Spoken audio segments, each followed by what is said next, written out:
కోడి మేకలాగా గోవు కూడా జంతువే కదా, అలాంటప్పుడు దాన్ని కోసుకుని తింటే తప్పేంటి అని అడ్డంగా వాదిస్తున్న ఓ అజ్ఞానులారా, గోవు కూడా జంతువే, కానీ ప్రపంచంలో మరే జంతువుకు లేని, చివరకు మనిషిగా పుట్టిన నీకు నాకు కూడా లేని చాలా ప్రత్యేకతలు గోవుకుంది.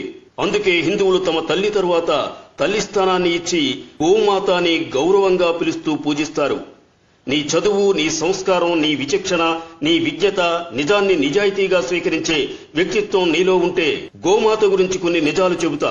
ఆవు ఒకవేళ విష పదార్థాలను తిని ఆ పాలను మనం తాగితే రోగగ్రస్తులవుతామేమోనని ఒక ఆవుకు ప్రతిరోజు ఒక మోతాదుగా విషాన్నెక్కించి 24 గంటల తరువాత దాని రక్తాన్ని, పాలను, మూత్రాన్ని, పేడను ప్రయోగశాల ల్యాబ్కు పంపి వీరు ఎక్కించిన విషం ఎందులో కలిసిందో పరీక్షించారు.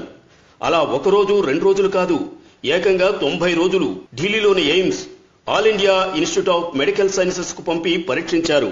ఆ ఆవు పాలలో గాని, రక్తంలో గాని, మూత్రంలో గాని, పేడలో గాని విషపు ఛాయలేవి కనిపించలేదు వారికి. గరళాన్ని శివుడు కంఠంలో దాచుకున్నట్టు ఆ విషాన్నంతా తన కంఠంలో దాచుకుంది గోమాత. మరే జంతువుకు లేని విశిష్ట గుణం ఇది. ప్రాణవాయువును పీల్చుకుని ప్రాణవాయువును వదిలే ఏకైక ప్రాణి. విషాన్ని హరించే గుణం ఆవు పాలకుంది.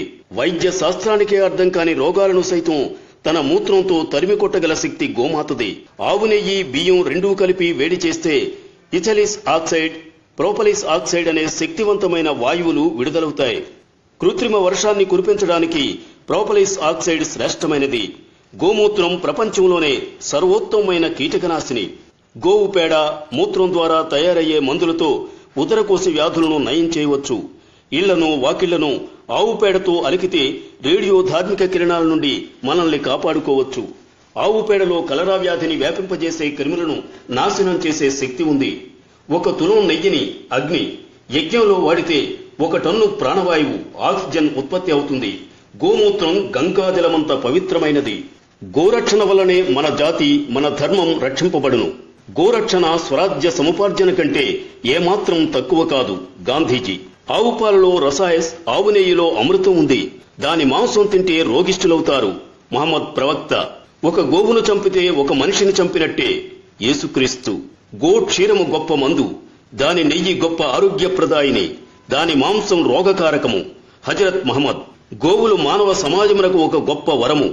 ఎక్కడ గోవులు చక్కగా పోషించబడుచు రక్షింపబడునో ఆ దేశపు భూములు గొప్పగా నుండును, గృహములు ఉన్నతి చెందును, నాగరికత పురోగమించును. మహమ్మదీయులు మత గ్రంథమైన ఖురాన్లో ఎక్కడనూ గోవధ సమర్థింపబడలేదు. హకీల హజ్మల్ ఖాస్. గోహత్య ఇస్లాం మత నియమములకు విరుద్ధం. తోహా స్వీ హింద్ బిజారు.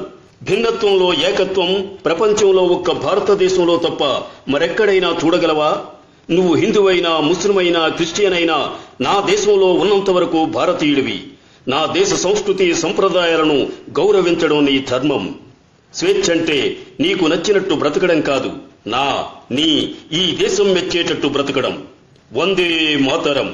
దయచేసి ఈ పోస్టును తప్పకుండా షేర్ చేయండి. Like and subscribe Eagle Media Works.